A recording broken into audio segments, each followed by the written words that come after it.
The moment the tires screeched and the mud exploded onto Rosa's face, a figure across the street lowered his sunglasses, eyes locked on the license plate of the luxury SUV that didn't bother to stop.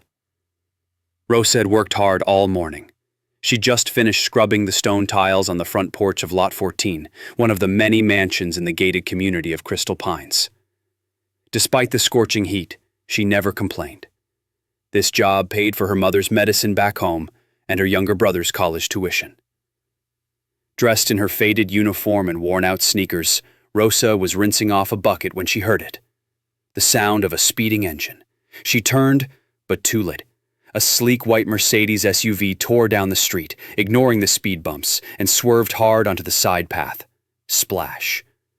The vehicle tore through a puddle of sticky brown mud and sent it flying across the curb, right onto Rosa.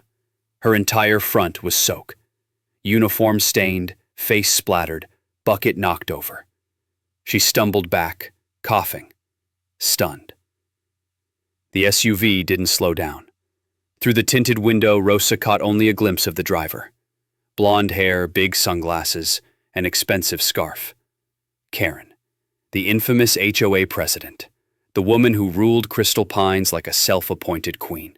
She enforced dress codes for dogs, sent fines for lawn chairs left out an hour too long, and even once banned wind chimes as noise pollution. Karen had made it clear that Rosa didn't belong. "You're just the help," she'd said once after catching Rosa trimming a rose bush without authorization. But what Karen didn't know, someone was watching. Across the street, under the shade of a trimmed oak, sat a man in a black Porsche. He was new to the neighborhood, unassuming, quiet. No one really noticed him. But his name was Victor Grant, and he had a history with women like Karen. Victor watched Rosa quietly wipe her face. She didn't yell, didn't chase the SUV. She just reached for her rag and tried to clean herself up with dignity. That struck him. He picked up his phone, opened the camera roll, and examined the image he had instinctively snapped. Karen's license plate, clear as day. Victor's eyes narrowed. He knew entitlement when he saw it, and something told him this wasn't Karen's first offense. Just the first one caught on camera. Rosa continued her work, heart heavy. Her day was ruined. Her tips would be lower looking like this, but she had no time to feel sorry for herself. Later that afternoon, she went to the clubhouse restroom to clean up before catching the bus. As she stepped out, she saw Karen lounging poolside with her friends. 3 other HOA wives in sun hats, sipping cucumber water, laughing like they ran the world. Rosa walked past silently, head low. Karen called out, "Next time, don't stand so close to the road, sweetie. You people always make so—" But that night, the neighborhood Facebook group exploded. Someone had posted a still frame of Karen's SUV, mud mid-air, followed by a caption, "When power becomes cruelty. Crystal Pines deserves better." It was posted anonymously. Karen hadn't seen it yet, but Victor was just getting started. Karen's voice echoed through the clubhouse like a war cry. "Who posted this?" she shrieked, waving a printout of the muddy photo, her SUV frozen mid-splash, the license plate plain as day. The HOA board stared in stunned silence. Karen stood at the front of the Crystal Pines HOA conference room, shaking with fury. She wore a designer jumpsuit and oversized sunglasses, despite being indoors, as if hiding her rage behind glamour. "This is slander. Someone edited this. Do you know who I am?" Carl, the HOA treasurer, cleared his throat. "It's your license plate, Karen. The camera doesn't lie." "It's a setup," she hissed. "Probably one of those maids who sneak around and snoop. They're always looking for lawsuits." Everyone glanced uncomfortably at each other. Some, like Carl, were secretly glad Karen was finally being challenged. But others, the more submissive board members, stayed silent, intimidated by her dominance. Karen slammed her phone on the table. This went viral in the community group. I want it taken down. Now. Whoever posted it violated my privacy. Rachel, a younger member of the board, spoke up cautiously. Actually, the group is public. It's allowed under free speech. Karen's eyes locked on her. Are you siding with the help now, Rachel? No, Rachel said, sitting straighter. I'm siding with what's right. That didn't go over well. Karen stormed out, muttering under her breath. This place is crawling with traitors. Meanwhile, Rosa sat quietly in the bus shelter after a long day's work. Her clothes were still slightly stained despite multiple washes. She clutched a sandwich and tried to ignore the whispers. Some passers-by looked at her differently now, not just as the quiet girl who cleaned their patios, but as the one in that photo. She hadn't posted it. She didn't even know who did. But inside, she was grateful. Someone had seen her. Someone cared. Still, trouble was coming. Later that evening, Victor watched from behind tinted windows as Karen pulled up to the cleaning company's office downtown.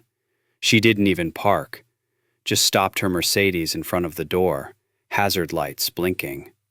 Victor clicked his recorder on. Karen marched in and made a scene. I want that girl fired. What's her name? Rosa something? She's tarnishing my reputation with fake photos and lies. The receptionist looked confused. Ma'am, she didn't post anything. We haven't received any complaints about Rosa, only praise. I don't care, Karen snapped. I want her gone, or I'll make sure no one in Crystal Pines hires your company again. The owner, Mr. Delgado— No, ma'am, Mr. Delgado replied, hands folded.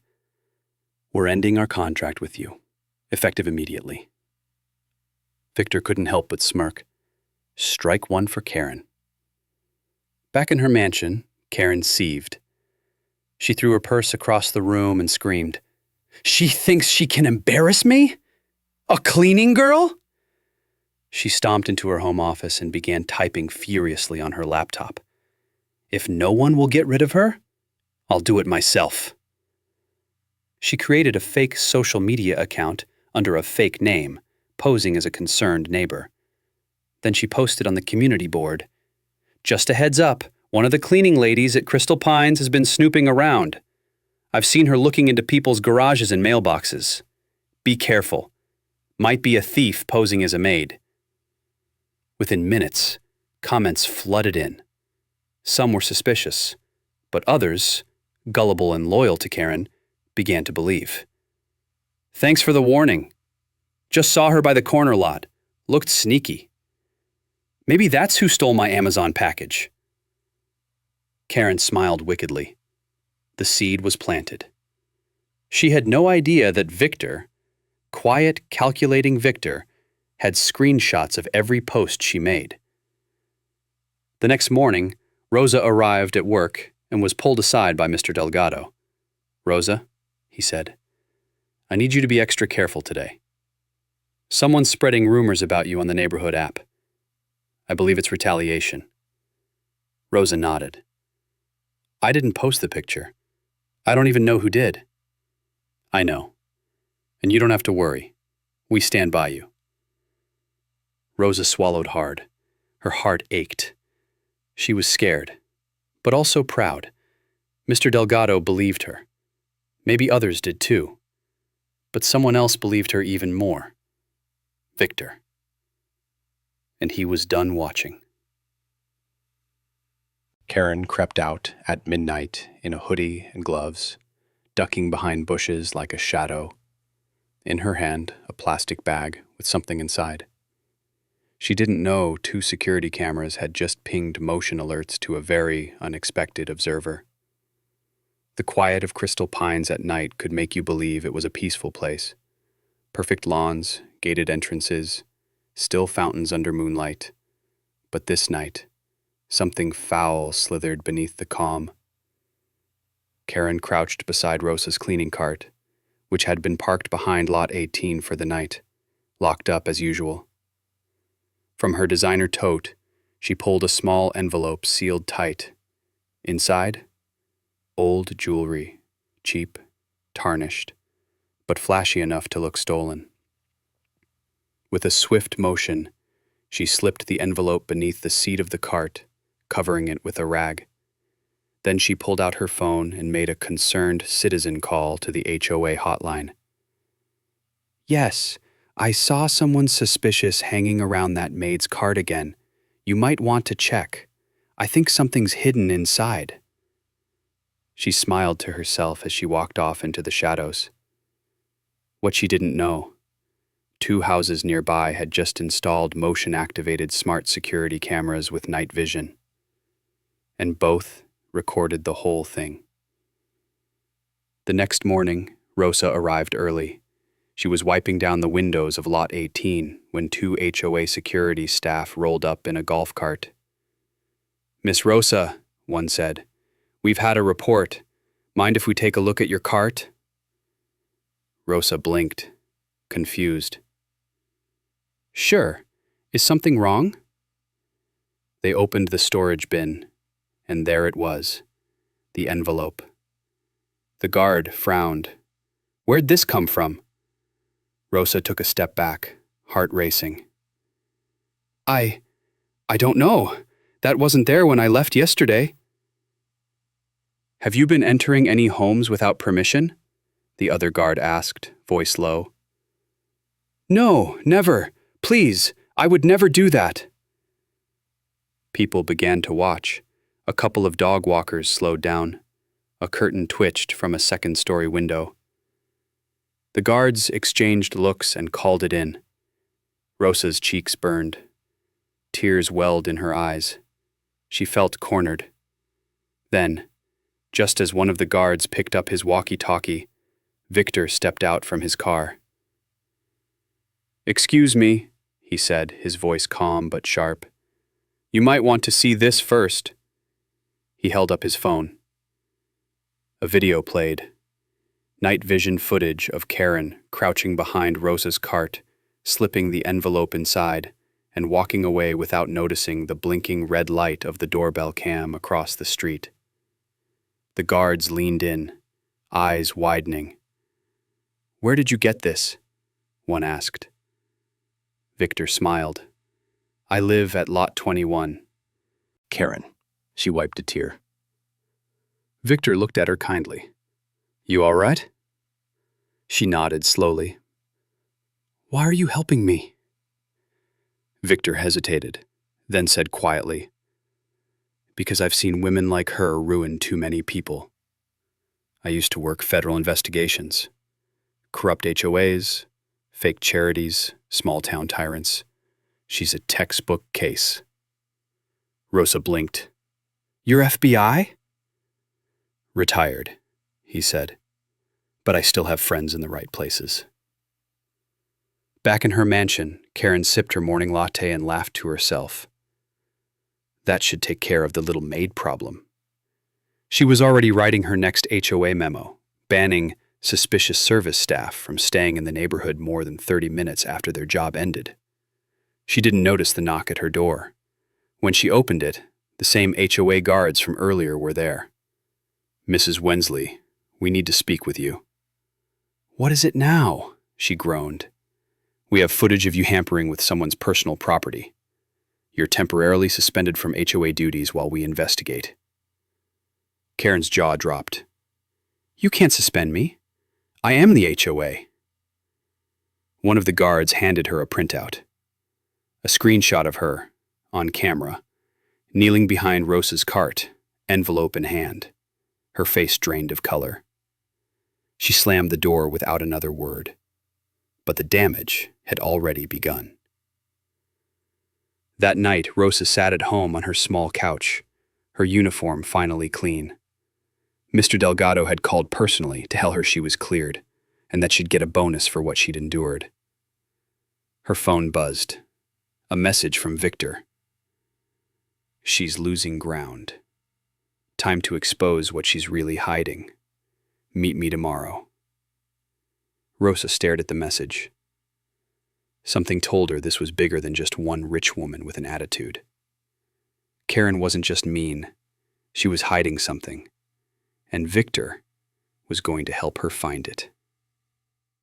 Victor slid a faded ledger across the table to Rosa. "This isn't just about mud or pride," he said.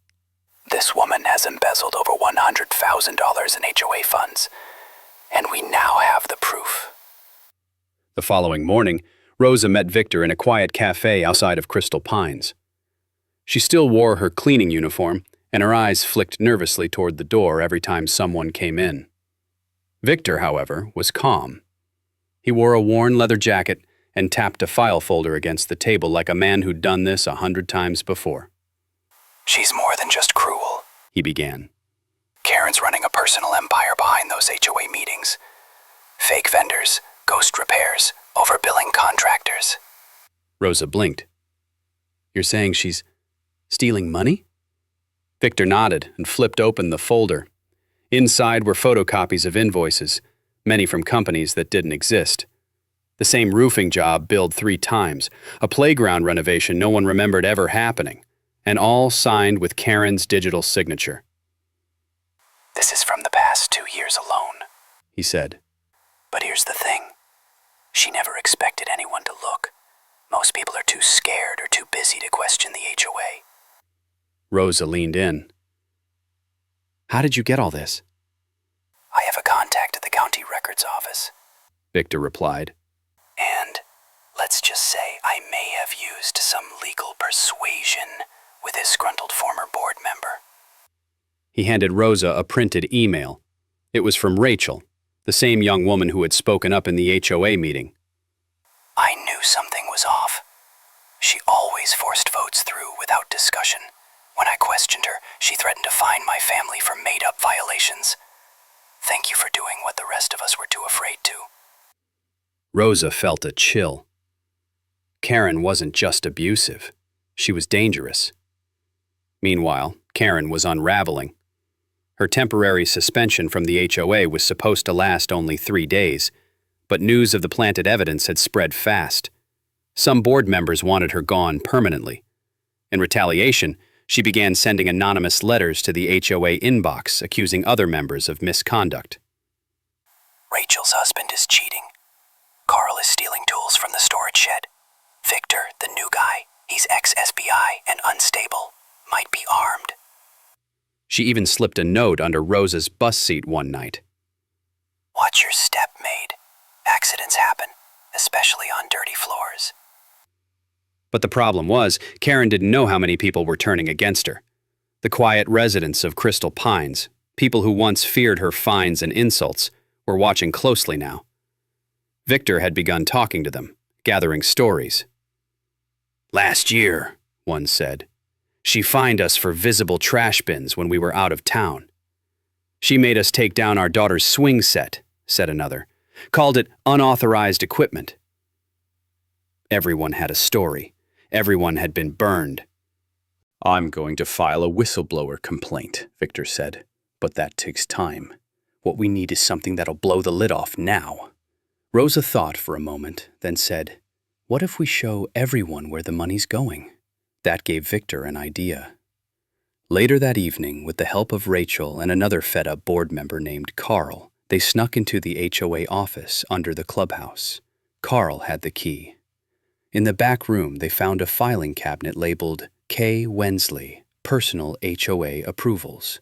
It was locked. Carl pried it open with a crowbar. Inside were dozens of receipts and paper trails, some so ridiculous it was hard not to laugh. $2,500 for emergency fountain flowers, $8,000 for board meeting hors d'oeuvres from a non-existent catering service, $1,200 for a wildlife consultant who was actually Karen's nephew, a teenager. Victor snapped photos of everything. Rosa helped organize them. The further they dug, the deeper it went. Then Rosa found something else, a blueprint of Karen's mansion, with a section circled in red. "What's this?" Rosa asked. Victor stared at it. "That's her basement." Looks like she filed permits for a community storm shelter under her property, but the HOA never approved it. Then how was it built? Victor smiled. With HOA money. Karen had used community funds to build herself a secret underground bunker, disguised as a public safety shelter. On paper, it didn't exist. That was the final piece. "This is it," Victor said. "We have enough." Rosa stared at the mess of documents. "Do you think she'll go to jail?" Victor shrugged. "If she doesn't run first." But Karen wasn't done yet. She sensed the walls closing in and decided to deliver one final blow. That night, she left an anonymous voicemail on the cleaning company's line using a voice filter. It was simple, chilling.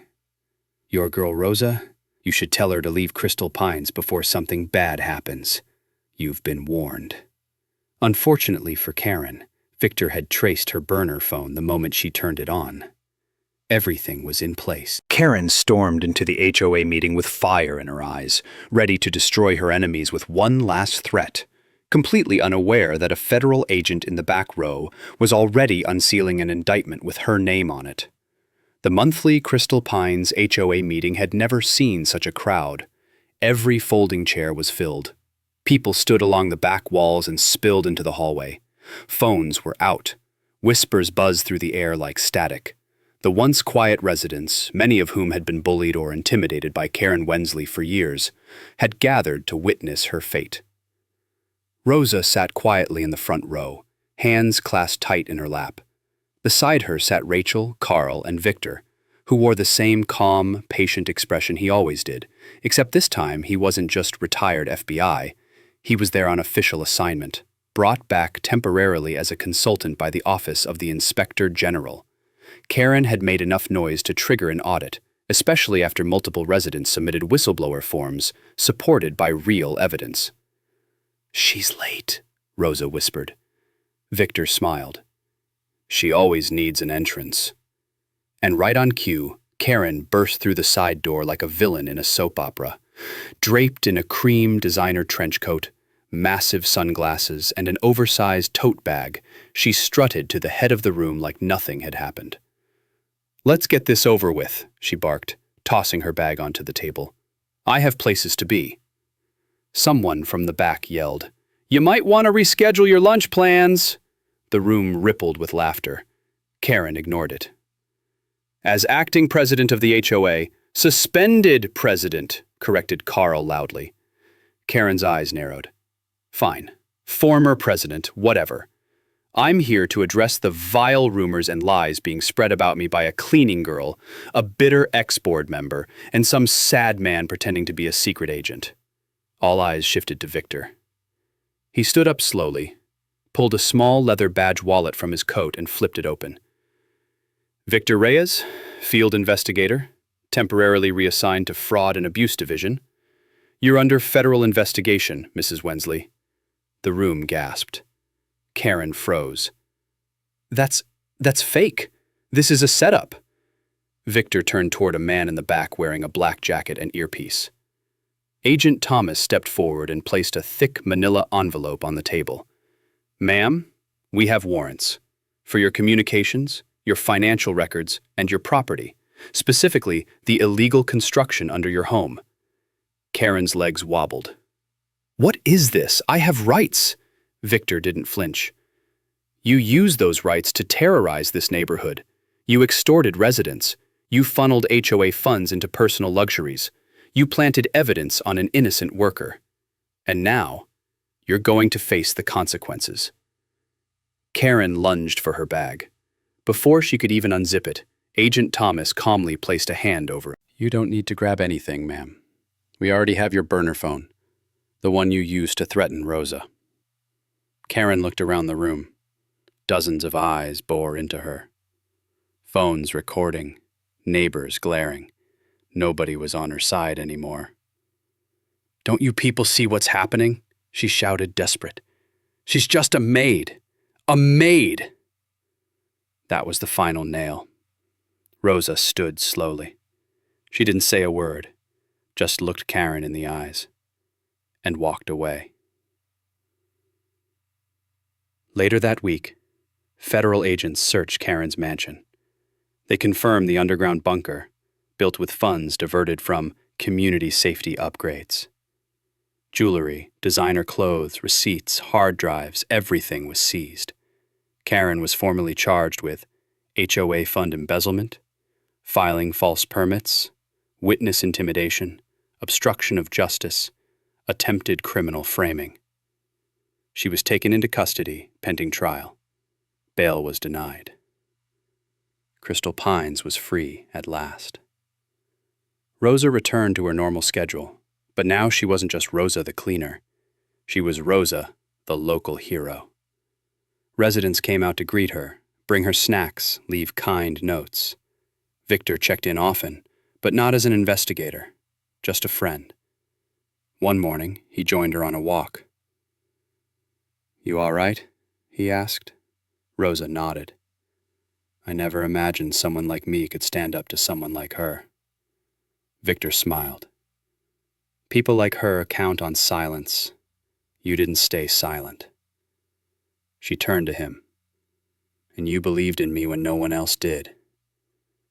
"Not many people would have stayed as strong as you did," he said. "You reminded this place what integrity looks like." 3 months later, Karen's face hit the news again, this time in an orange jumpsuit during her arraignment. Reporters outside the courtroom shouted questions. She stared straight ahead, lips thin and silent. Her trial was set for the fall. The residents of Crystal Pines voted in a new HOA board, one built on fairness, transparency, and kindness. Rosa was invited to be a guest speaker at their first community event. She declined the spotlight, but showed up with tamales for everyone. Victor stood at the back and watched her, smiling. He knew justice had been served, but more importantly, dignity had been restored.